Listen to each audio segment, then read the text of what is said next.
Shrimad Bhagavatam class 258 സ്കന്ധം 10 രണ്ടാം ഭാഗത്തിലെ 56 അധ്യായമാണ്. ഇത് സമന്തക കഥയാണ്. സമന്തകം എന്ന് പറഞ്ഞാൽ ഒരു രത്നമാണ്. രത്നം എന്ന് പറയുമ്പോൾ ധനം, ഏറ്റവും വിലയുള്ളതാണല്ലോ രത്നങ്ങൾ. അപ്പം ആ നിലയിൽ ധനത്തിൻ്റെ വിനിയോഗം, അതായത് ധനമുണ്ടാകുന്ന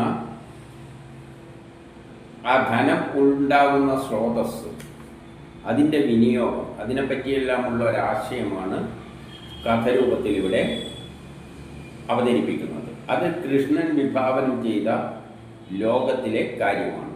നമുക്ക് നോക്കാം. ഒന്നിൽ ശ്രീ സുഗൻ പറയുകയാണ്, അപരാധിയായ സത്രജിത്തിന് സുമന്തകമെന്ന രത്നത്തെ തോടുകൂടെ തൻ്റെ പുത്രിയെ താൻ തന്നെ ഉദ്യമിച്ച് കൃഷ്ണന് കൊടുക്കുകയുണ്ടായി. ശുഗൻ അങ്ങനെ ഒരു ചുരുക്കി പറയാണ്. അപ്പം സ്വാഭാവികമായിട്ടും പരീക്ഷത്ത് കയറി ചോദിക്കും, എന്തിനെ ഇടയ്ക്ക് ഇങ്ങനെ പറയുന്നതെന്നെല്ലാം പറ്റാൽ പരീക്ഷത്ത് ഇടയ്ക്ക് കയറി വന്നിട്ടുണ്ടെങ്കിൽ നമ്മൾ പരീക്ഷത്തിനെ പറ്റി മറന്നു പോകും. കാരണം ഈ കഥയെല്ലാം പറഞ്ഞു കൊടുക്കുന്നത് പരീക്ഷത്തിനാണ്. അതുകൊണ്ട് ചുരുക്കി ഒന്നിങ്ങനെ പറയുമ്പോൾ പരീക്ഷത്ത് കയറി ചോദിക്കും, സത്രജിത്ത് എന്ത് അപരാധമാണ് ചെയ്തത്? അദ്ദേഹത്തിന് സമന്തകരത്നം എങ്ങനെ കിട്ടി? ഭഗവാന് എന്തുകൊണ്ട് മകളെ കൊടുത്തു? ഇങ്ങനെയെല്ലാം ചില സംശയങ്ങൾ ചോദിക്കും. അപ്പോൾ ശ്രീ സുഗൻ പറയുകയാണ്, ഭക്തനായ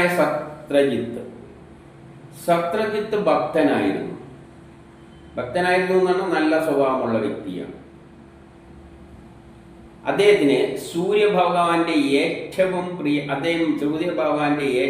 പ്രിയ സ്നേഹിതരിൽ ഒരാളായിരുന്നു. സൂര്യൻ എന്ന് പറഞ്ഞാൽ കാലം അനുകൂലമായി വരികയാണ്. സൂര്യൻ്റെ സ്നേഹിതൻ എന്ന് പറയുമ്പോൾ കാലം അനുകൂലമായി വന്നപ്പോൾ ഈ സത്യജിത്തിനെ, ആ ഭക്തനെ സന്തോഷിച്ചിട്ട് സൂര്യൻ അദ്ദേഹത്തിന് സമന്തകമെന്ന രത്നത്തെ കൊടുത്തു. സമന്തകമെന്ന രത്നം എന്ന് പറഞ്ഞാൽ കണ്ടമാനം ധനമായി അദ്ദേഹത്തിൻ്റെ കൈമൽ. കാലമാണ് അദ്ദേഹത്തിന് കൊടുത്തത്. എങ്ങനെയല്ലോ കുറേ സമന്തകമെന്ന രത്നം കിട്ടി. ആ രത്നത്തിൻ്റെ വില എത്രയായിരിക്കും ഊഹിച്ചാൽ മതി. ആ രത്നത്തിനൊരു പ്രത്യേകതയുണ്ട്. അതെല്ലാം കൂടിയിട്ട് വേണ്ടി ചിന്തിക്കണം. കാലം, സൂര്യൻ അദ്ദേഹത്തിന് കുറേ സമ്പത്ത് നൽകി. 4, അദ്ദേഹം അത് കഴുത്തിൽ ധരിച്ച് സൂര്യനെ പോലെ പ്രകാശിച്ചു. അപ്പം പണം കിട്ടുന്ന കൈമേൽ വരുമ്പോൾ പ്രകാശം അതിൻ്റെ കൂടെ കയറി വരുമല്ലോ. അപ്പോൾ സൂര്യനെ പോലെ പ്രകാശിച്ചു. ചില വ്യക്തികളെല്ലാം പണം കൈമ കൂടുമ്പോൾ നമ്മളെല്ലാം എന്ത് പറയുമ്പോഴും കണ്ട അതേപോലെ അതുപോലെ ഒരാളെ പേരും പറഞ്ഞിട്ട് പറയും. കാരണം അങ്ങേര് എന്തോ വലിയ ആണെന്നാണല്ലോ ഇപ്പോൾ. കാരണം കുറേ പണം കൈമേൽ വന്നിട്ടുണ്ട്. അപ്പം അദ്ദേഹത്തിൻ്റെ പ്രകാശമല്ല, കഴുത്തിരിത് കിട്ടിയതിൻ്റെ പ്രകാശം അദ്ദേഹത്തിലൂടെ പ്രസരിക്കുന്നതാണ്. എന്നേക്ക് അദ്ദേഹം ദ്വാരകയിലേക്ക് പോയി, ആ ദേശത്തേക്ക്. രത്നത്തിൻ്റെ തിളക്കത്താൽ ആർക്കും അദ്ദേഹത്തെ തിരിച്ചറിയാനായില്ല.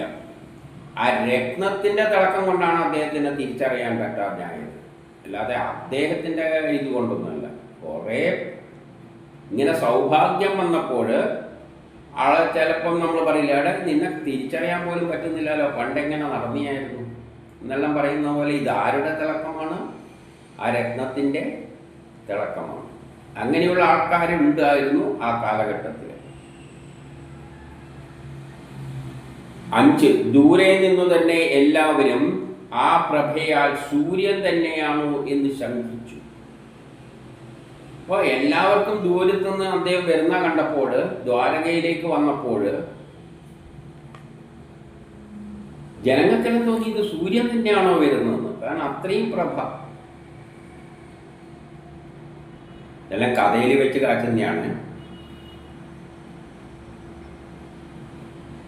എന്നിട്ട് അവര് ആകെ പകച്ചുകൊണ്ട് എന്താണിത്, സൂര്യൻ തന്നെ കയറി വരികയാണ് എന്ന നിലയിൽ എന്ത് ചെയ്തു? കൃഷ്ണന്റെ അടുത്ത് എന്ന് പറഞ്ഞു. നേരെ ഓടിച്ചെന്നിട്ട് കൃഷ്ണന്റെ അടുത്ത് എന്ന് പറഞ്ഞു. എന്താണ് പറഞ്ഞത്? ചക്രഗദാധാരിയായ താമരക്കണ്ണ, ചെന്താമരക്കണ്ണ, ഗോകുലനാഥ, അങ്ങേക്ക് നമസ്കാരം എന്നപ്പാട് അഭിസംബോധന ചെയ്തു കൃഷ്ണൻ. ഇതാ സൂര്യദേവൻ നിന്റെ ജോഡിയെ ദർശിക്കാൻ ആഗ്രഹിക്കുന്നു. സൂര്യൻ പോലും നിന്റെ ദ്വാരകയിലേക്ക് വരികയാണ്. കാരണം സൂര്യൻ വരുന്ന വഴിയാണ് തോന്നിയത്. കാരണം കൃഷ്ണന്റെ ഭരണം അത്ര നല്ലതാണ്, ലോകപ്രസിദ്ധമാണ്. സ്വർഗത്തിലൊന്നും ആർക്കും താല്പര്യമില്ല. ഈ കൃഷ്ണന്റെ രാജ്യമാണ്, ദ്വാരകയാണ് എല്ലാവർക്കും ഇഷ്ടം. അതുകൊണ്ട് സൂര്യൻ പോലും സൂര്യദേവൻ ഇന്ദിരുവടിയെ ദർശിക്കാൻ ആഗ്രഹിക്കുന്നു. ശക്തിയായ പ്രഭയാൽ കണ്ണുകളെ കവർന്നെടുക്കത്ത് വന്നിരിക്കുകയാണ്. നമ്മളെ കണ്ണുകളെ പോലും ചൂന്നെടുക്കുന്ന തരത്തിലാണ് ആ പ്രഭയോടുകൂടി സൂര്യൻ കയറി വന്നിരിക്കുന്നത്. ഇനി 8 3 ലോകങ്ങളുടെയും ദേവശ്രേഷ്ഠന്മാർ നിന്ദിരോടിയെ അന്വേഷിച്ച് വരാറുണ്ട്. അതായത് 3 ലോകങ്ങളിൽ നിന്നും ഇദ്ദേഹത്തെ അന്വേഷിച്ചിട്ട് വരാറുണ്ട്. കാരണം അത്രയും നല്ലൊരു ഭരണമാണ് ഇവിടെ ജനങ്ങൾക്ക് കാഴ്ചവെക്കുന്നത്. അപ്പോൾ സൂര്യദേവൻ നിന്തിരുവടിയെ യദുവംശക്കാരുടെ ഇടയിൽ മറഞ്ഞിരിക്കുന്നവനായി മനസ്സിലാക്കി കാണുവാൻ വന്നതായിരിക്കും. അതുകൊണ്ട് യദുവംശക്കാരുടെ ഇടയ്ക്കയിൽ മറഞ്ഞിരിക്കുന്ന ഈ കൃഷ്ണനെ കാണാൻ ചിലപ്പോൾ സൂര്യദേവൻ തന്നെ വന്ന്, മറ്റുള്ളവരെ എല്ലാവരും വരുന്നുണ്ടല്ലോ, അതുപോലെ വന്നതായിരിക്കുമെന്ന് പറയുകയാണ്. 9 ശ്രീസുഖൻ. സംഗതി അറിയാത്തവരുടെ വാക്ക് കേട്ട്, അവർക്ക് കാര്യം അറിയില്ല, അവർ ധരിച്ച സൂര്യൻ വരുന്നതെന്നാണ്. ചെന്താമരക്കരൻ പറഞ്ഞു, ആ വരുന്നയാൾ സൂര്യദേവനൊന്നുമല്ല, സെമന്തകം രത്നം ധരിച്ച സത്രജിത്താണ്. ആ വരുന്നത് സെമന്തക രത്നം ധരിച്ചിട്ടുള്ള സത്രജിത്താണ്. അതിൻ്റെ പ്രഭയാണ് അങ്ങേരിലോട്ട് പ്രകടമാകുന്നത്. കൗതുകത്തോടെ മംഗളക്രിയകൾ ചെയ്യപ്പെട്ട ശേഷം ബ്രാഹ്മണരെ കൊണ്ട് രത്നം തേവാരപൂരയിൽ കൊണ്ടുവെപ്പിച്ചു. അദ്ദേഹം ബ്രാഹ്മണരെ കൊണ്ട് ഇതിനെ കാരണം രത്നത്തെ അങ്ങ് പൂജിപ്പിച്ചിട്ട് അതിനെ തേവാരപ്പുരയിൽ കൊണ്ട് സൂക്ഷിച്ചു. ആ രത്നം ദിവസം തോറും 8 ഭാഗം സ്വർണത്തെ ഉൽപ്പാദിപ്പിക്കും. അത് 8 മടങ്ങായിട്ട് അത് സ്വർണം ഉൽപ്പാദിപ്പിക്കും. അപ്പൊ എന്താണ് ഈ സ്വർണം എന്നത് കൊണ്ട് ഉദ്ദേശിക്കുന്നത്? കണ്ടമാന സമ്പത്തുണ്ട്. ആ സമ്പത്ത് വെച്ചിട്ട് അദ്ദേഹം പണത്തെ ഇരട്ടിപ്പിക്കുകയാണ്. പണത്തെ ഇരട്ടിപ്പിക്കുന്നത് അല്ലാതെ ഒരാളെ കഴിവൊന്നും അല്ലല്ലോ. പണം ഉണ്ടെങ്കിൽ അതങ്ങനെ ഇരട്ടി പോകും.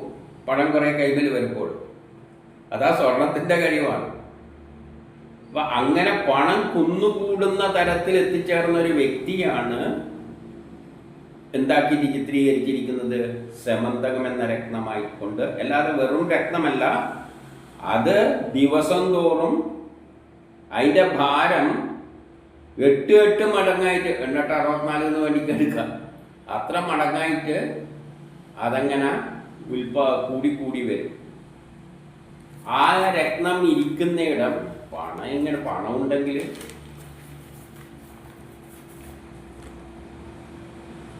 എന്തുണ്ടാവില്ല? അപമൃത്യു, ഗ്രഹപ്പിഴ എന്നിവ ഉണ്ടായില്ല. പണം കൈവരുണ്ടെങ്കിൽ പിന്നെ ഈ ഗ്രഹങ്ങളൊന്നും അടുത്ത് ദോഷമൊന്നും ചെയ്യില്ല, വഞ്ചകരാരും ഉണ്ടാവുകയുമില്ല. അതാണ് അതിൻ്റെ പ്രത്യേകത. അതായത് പണം കൈവരുണ്ടെങ്കിൽ പിന്നെ ഗ്രഹങ്ങളൊന്നും പിഴക്കൊന്നുമില്ല. ഈ ഗ്രഹങ്ങൾ പിഴക്കുന്ന പണം നഷ്ടപ്പെടുമ്പോഴാണ് എല്ലാം കയറി ഒന്നിച്ച് വരുന്നത്. അതാണ് ഈ പണത്തിൻ്റെ പ്രത്യേകത. അല്ലേ ഇവിടെ പണം എന്നത് സെമന്തക രത്നം എന്ന് പറഞ്ഞതായിട്ട് കണ്ടാൽ മതി. അതങ്ങനെ പിന്നെ കൂടി എങ്ങനെ പോകും? 12 പറയുകയാണ്, ഒരിക്കലും ശ്രീകൃഷ്ണൻ ആ സത്രജിത്തിനെ കണ്ടപ്പോൾ യാദവനാഥനായ ഉഗ്രസേനന് വേണ്ടി, യാദവനാഥനായ ഉഗ്രസേനൻ എന്ന് പറയുമ്പോൾ രാജാവ്, അദ്ദേഹത്തെ രാജാവാക്കിയിരിക്കുന്നത്. ആ രാജാവിന് വേണ്ടി ഈ സ്യമന്തകരത്നം കൊടുക്കണമെന്ന് അപേക്ഷിച്ചു. അവിടെ കൃഷ്ണന്റെ മാനസികാവസ്ഥയാണ്, വ്യക്തികൾ ഇങ്ങനെ പണം കൂട്ടി കൊണ്ടുപോകുന്നത് ശരിയല്ല. അത് ആരുടെ തലയിലാണ്, ആരുടെ കൈവശത്തായിരിക്കണം? സർക്കാരിൻ്റെ അധീനതയിലായിരിക്കണം. അത് വ്യക്തികളുടെ കാര്യത്തിലാകരുത്. വേദവ്യാസം പറയുന്ന ആശയം മനസ്സിലാക്കണം. നേരിട്ട് പ്രത്യക്ഷത്തിൽ ഇതൊന്നും പറയാൻ പറ്റില്ല. പ്രത്യക്ഷത്തിൽ പറഞ്ഞു പോയാൽ ഈ പുസ്തകം തന്നെ നശിപ്പിച്ചു കളയും. കാലത്തെ അതിജീവിക്കാൻ പറ്റില്ല. അതുകൊണ്ട് അതിനുള്ള ആശയം മനസ്സിലാക്കണം. അപ്പം ആ സ്യമന്തകരത്നം ഇരിക്കേണ്ടത് ആരുടെ കൈമലാണ്? അങ്ങനെ പണം ഇരട്ടിപ്പിക്കുന്ന സംവിധാനങ്ങൾ, ഫാക്ടറികളായാലും വ്യവസായങ്ങളായാലും പണം എവിടെ നിന്നല്ല ഉണ്ടാകുന്നത്, അതെല്ലാം ആരുടെ കൈമലാണ് ഇരിക്കേണ്ടത്? സർക്കാരിൻ്റെ കൈമലാണ്. അതാണ് ഉഗ്രസേനന് വേണ്ടി യാചിക്കുകയാണ് ചെയ്തത്, അദ്ദേഹത്തിന് വേണ്ടിയല്ല. പക്ഷേ ധനക്കൊതിയനായ അവൻ അത് കൊടുത്തില്ല. അപ്പൊ ഇതിലൂടെ ആശയം മനസ്സിലാക്കണം. പണം ഇരട്ടിപ്പിക്കുന്നത് വെറും രത്നമല്ല. ആ രത്നം ഇങ്ങനെ ഇരട്ടിയായി മാറുമെന്ന് പറഞ്ഞാൽ എന്താണത്? പണം ഇരട്ടിപ്പിക്കുന്ന, അതായത് കൂടുതൽ പണം കുന്നുകൂടുന്ന സ്ഥാപനങ്ങൾ സർക്കാരിൻ്റെ കൈമലാണ് വേണ്ടത്. അതാണ് ആരുടെ തത്വം? കൃഷ്ണന്റെ തത്വം. എന്നിട്ട് 13 അവൻ കൊടുത്തില്ല. അത് അൻ്റെതാണെന്നും പറഞ്ഞുകൊണ്ട് ആ രത്നത്തെ ഒരിക്കൽ സത്യജിത്തിന്റെ സഹോദരൻ പ്രസേനൻ കഴുത്തിൽ അണിഞ്ഞ് കുതിരപ്പുറത്ത് കയറി കാട്ടിൽ വേട്ടയാടാൻ പോയി. ഇങ്ങനെ കാട്ടിൽ വേട്ടയാടാൻ പോയോന്നല്ല ഉള്ളത്, കഥയിൽ പറയുന്നതാണ്. അതിലൂടെ ആശയത്തിലേക്കാണ് വരേണ്ടത്. അപ്പൊ അനിയൻ ഒരു ദിവസം ഇത് വിട്ടിട്ട് ഷൈൻ ചെയ്യാൻ വേണ്ടിയിട്ട് നടന്നു. ഒരു സിംഹം പ്രസേനനെ കൊന്ന് രത്നം കൈക്കലാക്കി. ഒരു സിംഹം കൊന്നു, എന്നിട്ട് സിംഹത്തിന് എന്തിനാ ഈ രത്നം? സിംഹത്തിന് അവന്റെ ശരീരമാണ് ആവശ്യമല്ല, രക്തമല്ല. പക്ഷെ എന്താണ് അതിന്റെ അർത്ഥം? ഇത് കൈമല് വെച്ചാല് കുടുംബം അടക്കം നശിക്കും. ഇതെല്ലാം രാഷ്ട്രത്തിന്റെ കൈമലാണ് വേണ്ടത്, വ്യക്തികളെ കൈമലൊന്നും ഇത് പാടില്ല. ഇതെല്ലാം രാഷ്ട്രത്തിനാണ് വേണ്ടത്, അല്ലെങ്കിൽ അത് വെച്ചിട്ട് നശിക്കും. അപ്പൊ എന്ത് പറ്റി?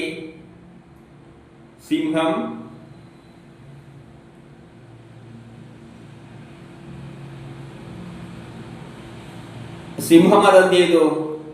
രത്നത്തെ കൈക്കലാക്കിയിട്ട് പർവ്വതത്തിന്റെ മുകളിലേക്ക് അങ്ങ് കയറിപ്പോയി. അപ്പൊ അവിടെ ഇരിക്കുന്നുണ്ട് ജാമ്പവാൻ എന്ന കക്ഷി. ജാമ്പവാൻ എന്ത് ചെയ്തതെന്ന് വെച്ചാൽ അദ്ദേഹം സിംഹത്തെയും കൊന്നിട്ട് ആ രത്നം എടുത്തിട്ട് കൈക്കലാക്കിയിട്ട് 15 പറയാണ് തൻ്റെ ഗുഹയിൽ പോയിട്ട് തൻ്റെ കുട്ടികൾക്ക് കളിക്കാൻ കൊടുത്തു.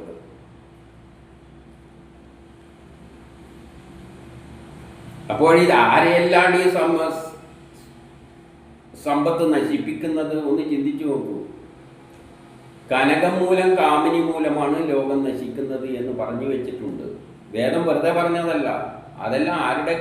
കാമിനിയല്ല, ഈ സ്വർണം അല്ലെങ്കിൽ ഇത്തരം പണം ഉൽപ്പാദിപ്പിക്കുന്ന കേന്ദ്രങ്ങളെല്ലാം ആരുടെ കൈവശമായിരിക്കണം? സർക്കാരിൻ്റെ. ഇവിടെ ഉഗ്രസേനന്റെ കൈമൽ ഇരുന്നിരുന്നെങ്കിൽ അയാൾക്ക് ജീവനങ്ങ് കിട്ടുമായിരുന്നു, അനിയന് ജീവൻ കിട്ടുമായിരുന്നു. അനിയനും പോയി, സിംഹവും പോയി. ഇപ്പം ജാമ്പവാൻ എടുത്ത പിള്ളേർക്ക് കളിക്കാൻ കൊടുത്തിരിക്കുകയാണ്. ആ കുട്ടികൾക്ക് കളിപ്പൊക്കാപ്പായിട്ട് കൊടുത്തു. ജ്യേഷ്ഠനായ സത്രജിത്ത് അനുജനെ കാണാതായപ്പോൾ പരിതപിച്ചു. അപ്പൊ അനുജനെ കണ്ടില്ല. രത്നത്തെ കഴുത്തിൽ അണിഞ്ഞിട്ട് അനുജൻ കാട്ടിലേക്ക് പോയത് അദ്ദേഹത്തിന് അറിയാം. അദ്ദേഹത്തോട് ചോദിക്കാതെ പോയില്ലല്ലോ. അധികപക്ഷവും അദ്ദേഹം അത് ഊഹിച്ചു. അധികപക്ഷവും കൃഷ്ണനാൽ കൊല്ലപ്പെട്ടതായിരിക്കും. കൃഷ്ണൻ പണ്ട് ചോദിച്ചിട്ടുണ്ട്, കൃഷ്ണൻ അടിച്ചു പറ്റിയതായിരിക്കാം. കുറ്റം മുഴുവൻ കൃഷ്ണന്റെ തലയിൽ. അത് ചില ആളുകൾ കേട്ടിട്ട് കാതുകൾ തോറും പറഞ്ഞു നടക്കാൻ തുടങ്ങി. മറ്റുള്ളവർ ഇതിങ്ങനെ കൃഷ്ണൻ അടിച്ചു മാറ്റിയിട്ടുണ്ട് കേട്ടോ, പണ്ട് ചോദിച്ചിരുന്നു. ഇതല്ല,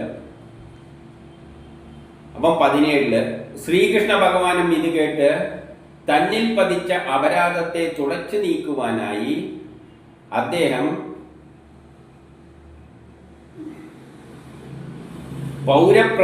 പ്രമുഖന്മാരെയെല്ലാം കൂട്ടിയിട്ട്, ഒറ്റക്ക് പോയാൽ ശരിയാവില്ലല്ലോ, അല്ലെങ്കിൽ ഒറ്റക്ക് പോയതാണെങ്കിൽ എന്ത് പറയും, ഈ കളവ് മനസ്സിലാക്കിയതുകൊണ്ട് എവിടെയോ പോയി ഒളിപ്പിച്ചത് എടുത്തുകൊണ്ടേയിരുന്നു. അതുകൊണ്ട് അദ്ദേഹം എന്ത് ചെയ്തു, അതെല്ലാം കഥയിലാണ്,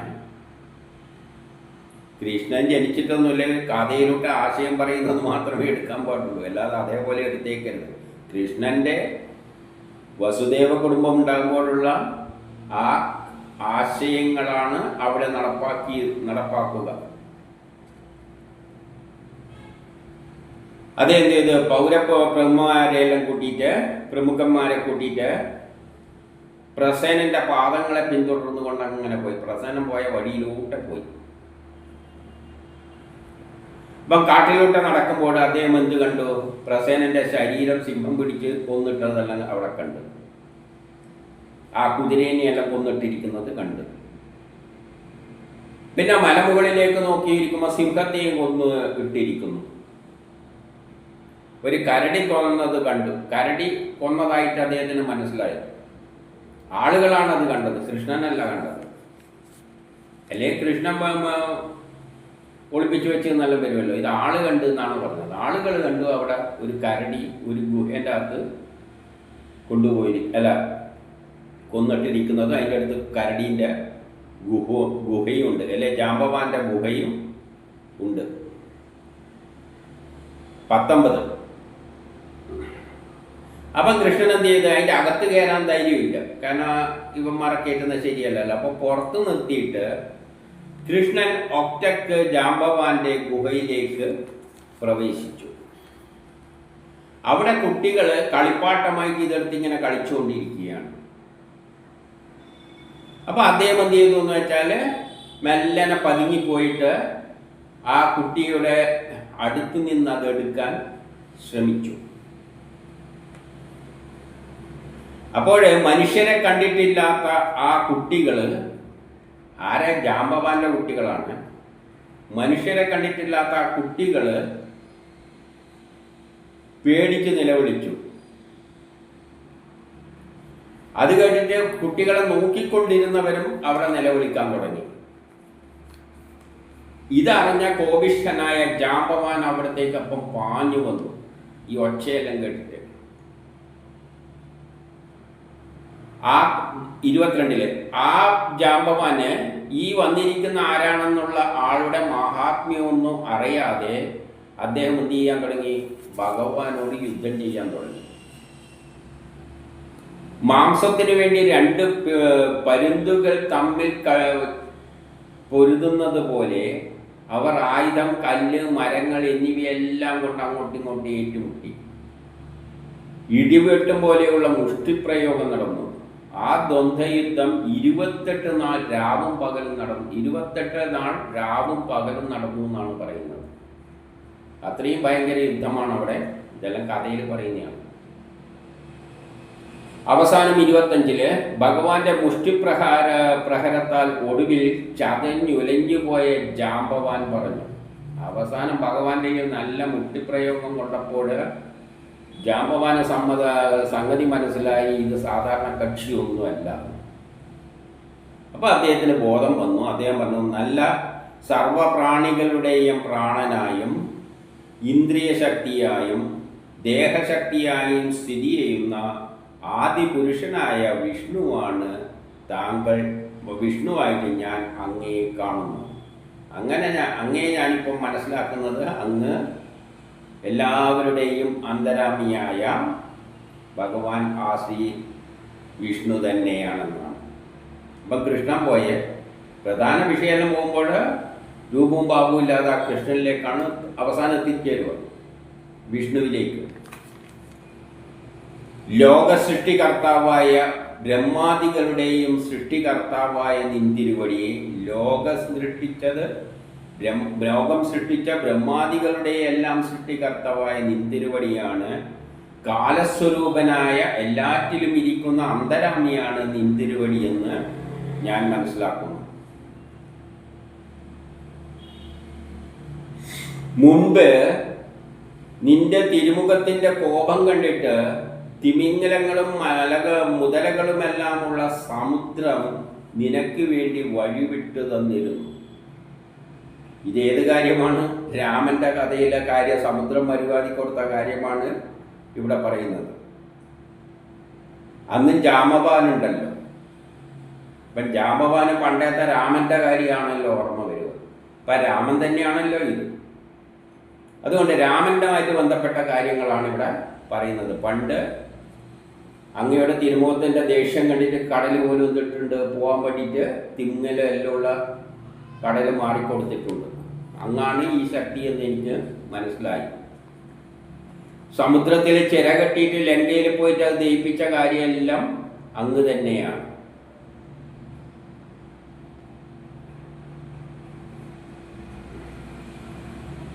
എന്നിട്ട് അസുരന്മാരായ രാക്ഷസന്മാരുടെ എല്ലാം തലയങ്ങ് അന്ന് ഭൂമിയിൽ പതിപ്പിച്ചു. ഇനി 29-30 ഇങ്ങനെ ഇപ്രകാരം വിജ്ഞാന സ്വരൂപനായ ഭഗവാനെ അറിഞ്ഞു കഴിഞ്ഞ ആ ഭക്തനായ ഋക്ഷരാജാവിനോട് താമരക്കണ്ണൻ കരുണയാൽ തൻ്റെ കരം കൊണ്ട് അതിനെ തടയും. പണ്ടത്തെ സ്നേഹം ഇപ്പോഴത്തെ രാമൻ എന്ന അവസ്ഥയിൽ തിരിച്ചറിഞ്ഞല്ലോ. അപ്പോൾ അന്ന് രാമനെ സേവിക്കുന്ന അവസ്ഥയിലായതുകൊണ്ട് ആ സ്നേഹം ഇപ്പം വന്ന ആൾക്ക് കൃഷ്ണന് വന്നു. കൃഷ്ണൻ എന്ത് ചെയ്ത് അതിനെ തടയാൻ തുടങ്ങി. ഇതെല്ലാം കഥയിലാകുമ്പോൾ പൊടിപ്പും തൊങ്ങലും വെച്ചെല്ലാം ചേർത്തടിച്ചു വിടും. അല്ല ഇതെല്ലാം ഇതേമാതിരി നടന്നൊന്നും ചിന്തിച്ചു പോലും. ഇവിടെ ആശയം മാത്രം എടുക്കണം. ഒരു സ്വർണം ഏതോ ഒരുത്തൻ്റെ കൈമേലുള്ളത് കൊണ്ടുള്ള കഷ്ടപ്പാടാണ് ഈ നടക്കുന്നത് മുഴുവൻ. കളവ്, പിടിച്ചു പറി, പിന്നെ അതിന് അന്വേഷണം, പോലീസ് ഡിപ്പാർട്ട്മെന്റ് വേണം. ഇതെല്ലാം ചിലവരുടെ അടുത്ത് കുന്നുകൂടി കിടക്കും. അവരെ അനിയന്മാരെ വല്ലവരും കൊന്നുകൊണ്ടുപോകും. അതിൻ്റെ പിന്നാലെ അന്വേഷിക്കാൻ പോലീസ് ഡിപ്പാർട്ട്മെന്റ്, രഹസ്യാന്വേഷണ വകുപ്പ്. ഇതെല്ലാം ഇതിനു കൊണ്ടുണ്ടാകുന്നതാണ്. കൃഷ്ണൻ തന്നെ ഇറങ്ങി തിരിച്ചിരിക്കുകയാണ് ഇതിനു വേണ്ടിയിട്ട്. അതവിടെ സ്വർണ്ണം അവിടെ കിടന്നിരുന്നെങ്കിൽ, ആ രത്നം കിടന്നിരുന്നെങ്കിൽ ഈ രാജാവിന് അല്ല ഈ കൃഷ്ണനൊന്നും ഇതിൻ്റെ അടുത്ത് ഇറങ്ങേണ്ട ആവശ്യമില്ല. ഇതവിടെ കിടന്നിട്ട് കാട്ടിക്കൂട്ടുന്ന പരാക്രമങ്ങൾ, ഓരോ കൈമിലും ഓരോരുത്തർ പണം വാരിക്കൂട്ടി വെക്കും. എന്നിട്ട് അത് പിന്നെ അവർ തമ്മിൽ തല്ല്, പിന്നെ വല്ലവരും അടിച്ചു മാറ്റും, പിന്നെ കേസ്, കോടതി, അതിനെ വാദിക്കാം കക്ഷികൾ, എന്തെല്ലാണ് CBI, ഇന്റർപോൾ എല്ലാം വേണ്ടി വരും പിടിക്കാൻ വേണ്ടിയിട്ട്. കാരണം എല്ലാം കൂടിക്കൊടുത്തിട്ട് അവസാനം എന്തൊക്കെ വരുമ്പോൾ നാട് വിടും. പിന്നെ ഇന്റർപോളിനെ വിളിക്കണം അവനെ പിടിക്കാൻ വേണ്ടിയിട്ട്. എന്നിട്ട് താമരക്കണ്ണൻ കരുണയാൽ കരത്താൽ തടവിക്കൊടുത്ത് ഗംഭീരമായ ശബ്ദത്തിൽ പറഞ്ഞു, ഋക്ഷരാജാവേ, ഞങ്ങൾ സമന്തകരത്നം തിരക്കി ഇവിടെ വന്നതാണ്. എനിക്ക് നേരിട്ട വൃഥാ അപരാധത്തെ നീക്കുവാനായിട്ടാണ് ഗുഹയിലേക്ക് വന്നത്. എനിക്കും കുറേ അപരാധം വന്നു. എന്തു പറയും? ഭരിക്കുന്ന ആള് പറയും, ഓ അവനാ വല്ലവരും പണം കൊണ്ട് മുങ്ങുമ്പം പറയും, അത് മറ്റേ സർക്കാരിൻ്റെ പിന്തുണയില്ലാതെ ഒന്നും അവൻ ചെയ്യില്ല, അത് സർക്കാരുമായിട്ട് ഭയങ്കര ലെവലാണ്, ഇതെല്ലാം അവനെ ഒളിപ്പിച്ചതാണ്, ഇവിടുന്ന് പ്ലെയിന് കയറി പോകാൻ സഹായിക്കുകയാണ് എന്നെല്ലാം പറഞ്ഞുകൊണ്ട് പിന്നെ ഇനി ഇവർക്കാണ് ഇവരുടെ നിലയിലായിട്ട് വരും. ഈ സ്വർണം കള്ളക്കടത്ത് വരുമ്പോഴുള്ള ഓരോ രാഷ്ട്രീയക്കാർ തലയിൽ വെച്ചിട്ടുള്ള കളികളെല്ലാം കണ്ടിട്ടില്ലേ? സ്വർണത്തിൻ്റെ വഴിയിലൂടെ അങ്ങ് പോകും. എത്തേണ്ട അടുത്തെല്ലാം വരും, നമ്മൾ പോയിട്ട് ലക്ഷങ്ങൾ കൊടുത്തിട്ട് വാങ്ങും. ഈ വന്ന വഴിയിൽ സ്വർണത്തെ തൊടാനും പറ്റില്ല, അതങ്ങനെ പോയിക്കോളും. പിന്നെ അതിൻ്റെ പേരിൽ എവിടെ നിന്നെല്ലാം തുടങ്ങിയിട്ട് അന്വേഷണങ്ങളായിരിക്കും. പിന്നെ രാഷ്ട്രീയക്കാരെ പിടിച്ച് രാഷ്ട്രീയക്കാർ പരസ്പരമായി, പിന്നെ അതിനെപ്പറ്റായി മാധ്യമങ്ങളായി, ആകെ. പക്ഷെ സ്വർണത്തിനൊന്നും പറ്റില്ല, സ്വർണം പോകേണ്ട വഴിക്ക് പോയിക്കൊണ്ടേ ഇരിക്കും. ഇതാണ് ഈ സാധനത്തിൻ്റെ പ്രത്യേകത. അത് തന്നെയാണ് ഇവിടെ. എന്താണ് അവിടെ ഇരിക്കുന്ന കൃഷ്ണൻ പോലും അപവാദം ഇല്ലാതാക്കാൻ വേണ്ടിയിട്ട് കയറി വന്നിരിക്കുകയാണ്. വേറൊന്നും കൂടി കാരണം, ഇന്നത്തെ കാലത്തെ ഭരണാധികാരികൾക്ക് എന്തെങ്കിലും കുറ്റം പറഞ്ഞാൽ ആ കുറ്റമൊന്നും പറഞ്ഞാൽ പോലെ പറയുന്നവൻ തെളിയിക്കണം. ഇതാണ് ഇപ്പോഴത്തെ തത്വം. അതൊന്നും അംഗീകരിക്കില്ല. പറയുന്നവൻ തെളിയിച്ചിടും. ഈ പറയുന്നവൻ തെളിയിക്കൊടുക്കണം, ഇല്ലെങ്കിൽ അവനാണ് കേസ്. അവനെതിരായിരിക്കും ഇപ്പോഴത്തെ നിയമം. പണ്ടങ്ങനെയല്ല, ആരോ ഒരാൾ പറഞ്ഞപ്പോൾ ആ നിരപരാധിത്വം തെളിയിക്കാൻ വേണ്ടിയിട്ടാണ് കൃഷ്ണൻ ഇങ്ങനെ ഇറങ്ങി നടക്കുന്നത് കാട് തോറും. പണ്ട് ഏതോ ഒരുത്തം പറഞ്ഞ സീത അത്ര ശരിയല്ല എന്ന് കേട്ട ഉടൻ തന്നെ രാമനെടുത്ത് ദൂരെ കളഞ്ഞു. പക്ഷെ ഇന്നതല്ല, ഇന്ന് എന്തെങ്കിലും ആരോഗ്യം കാണിച്ചാ അവനെ പിടിച്ചകത്താകും. അല്ലെങ്കിൽ നീ തെളിയിച്ചില്ലെങ്കിൽ നീ അകത്ത് കിടക്കും. എവിടെ എത്തി ഭാഗവതം പറയുന്നത്? എവിടുത്തെ നമ്മൾ പോയി എത്തിച്ചേരുന്നത് ഏത് അവസ്ഥയിലേക്കാണ്?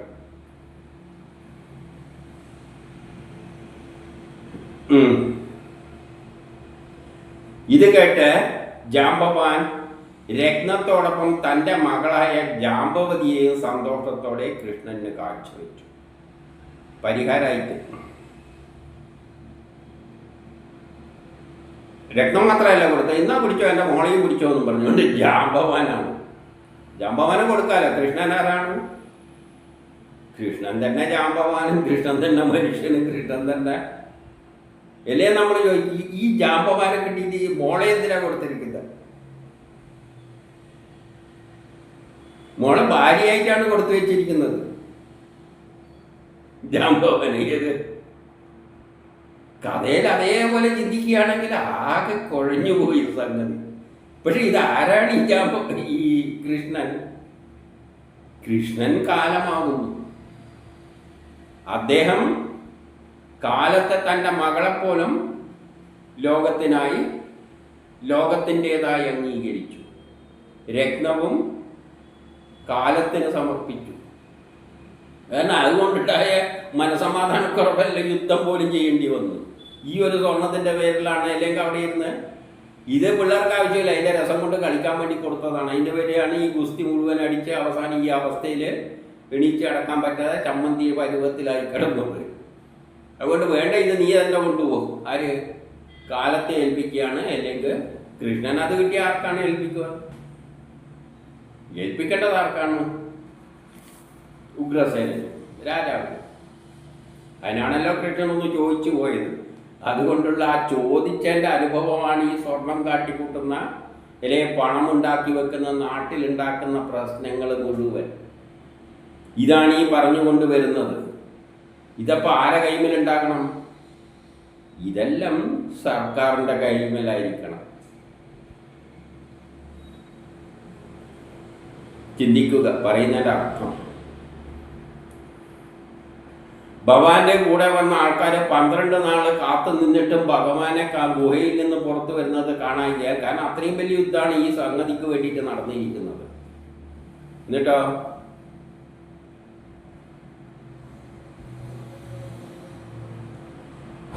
ദുഃഖിതരായിട്ട് ദ്വാരകാപുരിയിലേക്ക് മടങ്ങിപ്പോയി. അവർ അവിടെ ജാമ്പവാൻ പിടിച്ച് നിന്നായിരിക്കും. അതുകൊണ്ട് നേരെ തിരിച്ചിങ്ങനെ പോന്നു.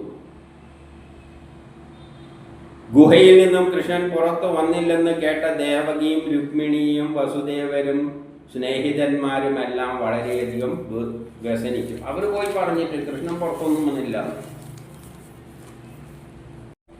ഇനി 35 ദുഃഖിതരായ അവർ അപ്പം കൃഷ്ണൻ നഷ്ടപ്പെട്ടുവല്ലോ എന്നെല്ലാം ചിന്തിച്ചിട്ട് അവർ സത്യജിത്തിനെ വഴിപിഴച്ചുകൊണ്ട് എല്ലാവരും കുറ്റം പറയാൻ തുടങ്ങി. സത്യജിത്തിനെ. എന്തുകൊണ്ട്? അങ്ങേരെ കൈമേൽ ഈ ഒരു സ്വർണവും കുന്നുകൂടി കിടക്കുന്ന ധനം കൊണ്ടാണ് ഈ പ്രശ്നം മുഴുവൻ ഉണ്ടായിരിക്കുന്നത്. എന്തെല്ലാം പ്രശ്നങ്ങളാണ് ഉണ്ടായിരിക്കുന്നത്. അവരെ തന്നെ കുടുംബത്തിൽ അനിയൻ നഷ്ടപ്പെട്ട്, പിന്നെയോ അതിൻ്റെ പഴി മുഴുവൻ കൃഷ്ണനെ, പിന്നെ കൃഷ്ണനും കൂട്ടാളികളും നാട്ടുകാരും എല്ലാം കൂടിയിട്ട് അന്വേഷിക്കാൻ നടന്ന് ഇപ്പോൾ ഇതാ കൃഷ്ണനെയും കാണാതായിരിക്കുന്നത്. ഇതുകൊണ്ടുണ്ടാകുന്ന, നാട്ടിൽ പണം കൊണ്ടുണ്ടാകുന്ന പ്രശ്നങ്ങളിലേക്കാണ് ഇവിടെ വിരൽ ചൂണ്ടുന്നത്. അനാവശ്യമായിട്ട് ഇത്തരം കാര്യങ്ങളൊന്നും പുറത്ത് വ്യക്തികളുടെ കൈമേലല്ല ഇരിക്കേണ്ടത്. അത് രാഷ്ട്രത്തിന് അവകാശപ്പെട്ടതാണ്, പൊതുമുതലാണ്. എന്നിട്ട് അവരെന്ത് ചെയ്തു? ശ്രീകൃഷ്ണനെ തിരിച്ചു കിട്ടുവാൻ ശക്തിസ്വരൂപിണിയായ ദുർഗാദേവിയെ സേവിച്ചു. അവർ പിന്നെ ദുർഗാദേവിനെ പൂജിക്കാൻ തുടങ്ങി. ജനത്തിൻ്റെ പ്രത്യേകതയാണ്. എന്തെങ്കിലും ഇല്ലാതെ പിന്നെ നേരെ ദുർഗാദേവീൻ്റെ അടുത്താണ് ചെല്ലുക. എന്തിന്? കാണാതെ അവരെല്ലാം കൊടുക്കാൻ വേണ്ടിയിട്ട്. എന്നിട്ട് 31 പറയുകയാണ്, ഭഗവതി സേവ കൊണ്ട് കൊടുക്കപ്പെട്ട അനുഗ്രഹത്തോടെ, ഭഗവതി അനുഗ്രഹിച്ചതുകൊണ്ടും കാര്യം സാധിച്ചു കഴിഞ്ഞതിനാൽ ശ്രീഹരിയും ഏവരും അവരെന്തായി? പ്രത്യക്ഷമായി. അപ്പം കൃഷ്ണൻ അവിടെ പ്രത്യക്ഷമായി. എങ്ങനാ?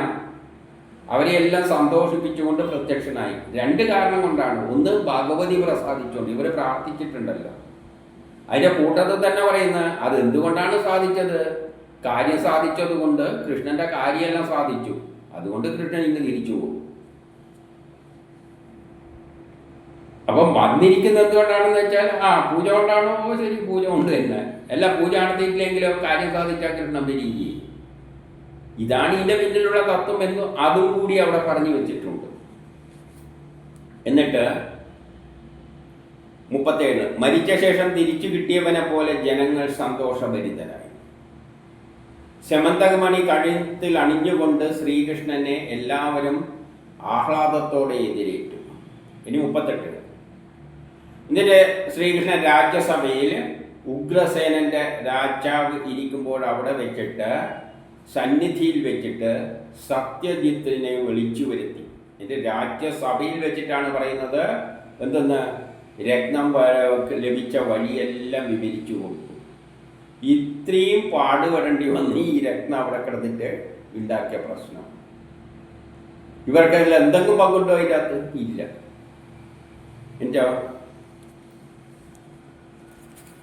ആ സത്യജിത്താകട്ടെ എന്നിട്ട് എന്ത് ചെയ്തു? ആ സേമന്തകം നേരെ സത്യജിത്തിനങ്ങ് രാജ്യസഭയിൽ വെച്ച് തന്നെ കൊടുത്തു. ആ സത്യജിത്താകട്ടെ തന്നെ സംബന്ധിച്ച അപരാധത്തിൽ ലജ്ജിതനായി തലയും താഴ്ത്തിയിട്ട് രത്നത്തെ കയ്യിലെടുത്തുകൊണ്ട് നേരെ ഗൃഹത്തിലേക്ക് പോയി. 40-41 അദ്ദേഹം ആ വീട്ടിലെത്തിയതിൻ്റെ ശേഷം ചിന്തിച്ചു, സ്വന്തം മാലിന്യത്തെ എങ്ങനെ ദൂരീകരിക്കും? എൻ്റെ മാലിന്യമാണ്, എൻ്റെ മനസ്സ് മുഴുവൻ മലിനമായി പോയി. ഈ ഒരു സാധനം കിടക്കുന്നതുകൊണ്ടാണ് ഇതത്രയും ഇങ്ങനെയായ ആ പണത്തോടുള്ള ആർത്തി മൂത്തിട്ട്. അത് ആർക്കെല്ലാണ് ദോഷം ചെയ്യുന്നത്? ഈ പണം ചെയ്യുന്ന ദോഷം എന്തെല്ലാം? ഈ വശമാണ് കൃഷ്ണൻ പഠിപ്പിക്കുന്നത്. എൻ്റെ കൃഷ്ണനെ എങ്ങനെ പ്രസാദിപ്പിക്കും? പിന്നെ ചിന്ത മാറി. കൃഷ്ണനെ അനിയനും നഷ്ടപ്പെട്ടല്ലോ അങ്ങേർക്ക്. ഇതുകൊണ്ട് എനിക്കെങ്ങനെ നന്മയുണ്ടാകും? ഇതും വെച്ച് നടന്നാലേ നന്മയൊന്നും കിട്ടില്ല. എനിക്കെങ്ങനെയാണ് നന്മയുണ്ടാകേണ്ടത്? ബുദ്ധിമോശക്കാരനായി എന്നെ ഇനി എങ്ങനെയാണ് നാട്ടുകാരെല്ലാം വിലയിരുത്തുക? എന്നിട്ട് 42 അദ്ദേഹം എന്ത് തീരുമാനിച്ചോ?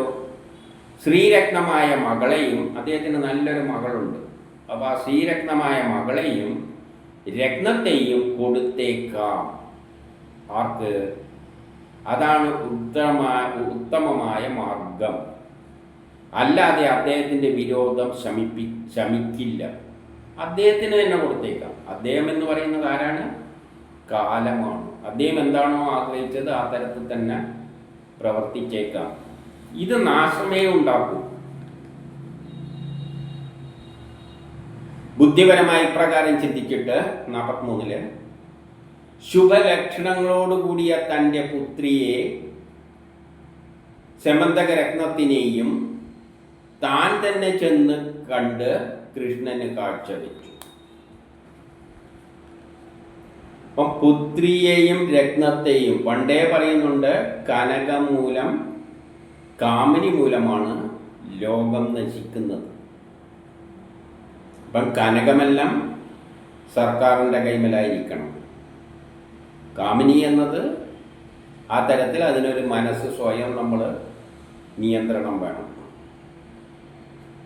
പലരാലും യാചിക്കപ്പെട്ടിട്ടും പലരും യാചിച്ചിട്ടുണ്ട് ഇദ്ദേഹത്തോട്. എന്തിനു വേണ്ടിയിട്ട്? മകളെ കല്യാണം കഴിച്ചു കൊടുക്കാൻ. സൗശീല്യവും സുന്ദരിയുമായ അദ്ദേഹത്തിൻ്റെ പുത്രിയെ സത്യഭാമയെ ശ്രീകൃഷ്ണന് വിധി പ്രകാരം വിവാഹം കഴിച്ചു കൊടുത്തു. ശ്രീകൃഷ്ണൻ ഇങ്ങനെ എല്ലാവരെയും കെട്ടാൻ നിൽക്കുകയാണോ എന്ന് ചോദിച്ചാൽ ഈ ശ്രീകൃഷ്ണൻ ആരാണ്? കാലമാണ്. കാലത്തിന് ഏൽപ്പിച്ചു എന്ന നിലയിൽ കാലത്തിന് എല്ലാവരെയും കെട്ടാറ്, കാലത്തിലെ എല്ലാ വ്യക്തികളും. അതുകൊണ്ട് അത് പറയുന്നതിൽ തെറ്റില്ല, കുഴപ്പമൊന്നുമില്ല. എന്നിട്ട് ശ്രീകൃഷ്ണൻ സത്യജിത്തിനോട് പറഞ്ഞു, ഞങ്ങൾ രത്നത്തെ സ്വീകരിക്കുന്നില്ല. കാരണം രത്നം, കൃഷ്ണൻ കഥയിലെ രത്നം സ്വീകരിച്ചു പോയാൽ പോയി, ഒരിക്കൽ ചോദിച്ചു പോയതുകൊണ്ടാണ്. അപ്പോൾ ഇത് കൃഷ്ണൻ എന്തോ ജനം എന്തോ ധരിക്കും. അതുകൊണ്ട് ഞങ്ങൾ രത്നത്തെ സ്വീകരിക്കുന്നില്ല. അതായത് ഞങ്ങൾക്ക് വ്യക്തിപരമായിട്ട് രത്നമൊന്നും വേണ്ട. ഇതാർക്കാണ് കൊടുത്തിരിക്കുന്നത്? കൃഷ്ണന് മകളോടൊപ്പം കൊടുത്തതാണ്. വ്യക്തിപരമായിട്ട് ഞങ്ങൾക്ക് രത്നമൊന്നും വേണ്ട. സൂര്യഭക്തനായ അങ്ങുന്നു തന്നെ ഇരിക്കട്ടെ, അങ്ങയുടെ കൈവശം തന്നെ ഇരിക്കട്ടെ. ഫലഭോക്താക്കൾ ഞങ്ങൾ തന്നെയാണല്ലോ. ആ ഫലത്തിൻ്റെ അനുഭവം അനുഭവിക്കുന്നത് രത്നം കൊണ്ട് വസ്തുക്കൾ ഇങ്ങനെ ഇരട്ടിയായിട്ട് വരുമ്പോൾ അനുഭവിക്കുന്നത് ഞങ്ങൾ തന്നെയാണല്ലോ. ഞങ്ങളാരാണ്? കാരണം കഥയിലോട്ട് വരുമ്പോഴും അതിനൊരർത്ഥമുണ്ട്. അദ്ദേഹത്തിന് വേറെ ആമക്കളൊന്നുമില്ല, ആകെ ഈ മോളെ ഉള്ളൂ. ഈ മോളെ കൃഷ്ണന് കൊടുത്തിട്ടുണ്ട്. അപ്പോൾ ആ മോക്കുള്ള സാധനം ആർക്ക് തന്നെയാണ്? കൃഷ്ണന് തന്നെയാണ്. കൃഷ്ണൻ ആരാണ്? കാലമാണ്. അപ്പോൾ ഫലം ആർക്കാണ്? ഞങ്ങൾക്കെല്ലാമാണ്. ആ ലോകത്തിലുള്ള ജനങ്ങൾക്കെല്ലാം, ആ അദ്ദേഹത്തിൻ്റെ ദേശത്തിലുള്ള ജനങ്ങൾക്കെല്ലാം തന്നെയാണ് ആ ഫലം അനുഭവിക്കേണ്ടത്. അപ്പോൾ ആരിൽ തന്നെയാണ് എത്തിച്ചേരുക? ഉഗ്രസേനത്തിൽ തന്നെ, രാജ്യത്തിൽ തന്നെയാണ് എത്തിച്ചേരുക. കാരണം കൃഷ്ണകാലമായിട്ട് അങ്ങ് കഥയിലല്ലേ ഈ കഥാപാത്രമായിട്ടുള്ളൂ. കഥാപാത്രത്തെ അങ്ങ് എടുത്തു കളയുമ്പോൾ ഇത് ഞങ്ങൾക്ക് തന്നെയുള്ളതാണ് ഈ വസ്തു. അപ്പം ഇങ്ങനെ ആശയപരമായിട്ട് കാര്യങ്ങൾ മനസ്സിലാക്കണം. അല്ലാതെ വെറും ഒരു രക്തമായിട്ട് കണ്ടു കഴിഞ്ഞാൽ അങ്ങനെ ചിന്തിച്ചു പോകാം. ഈ ബുദ്ധി എന്തിനാണ്? ബുദ്ധിപരമായിട്ടാണ് വേദവ്യാസൻ എല്ലാം എടുത്ത് കാച്ചിയിരിക്കുന്നത്. പ്രശ്നം അവിടെയും തീർന്നോ? ഇല്ല. ഈ രത്നം പുറത്ത് കിടന്നുകൊണ്ടുള്ള, ആകെ വ്യക്തികളുടെ കൈമൽ കിടന്നത് കൊണ്ടുള്ള പ്രശ്നമാണ് വിവരിച്ചു വന്നത്. ഇതിൻ്റെ പോലെ എന്നും പറയാൻ പോവുകയാണ് അടുത്ത അധ്യായത്തിലൂടെ. അത് നമുക്ക് അവിടെ കാണാം.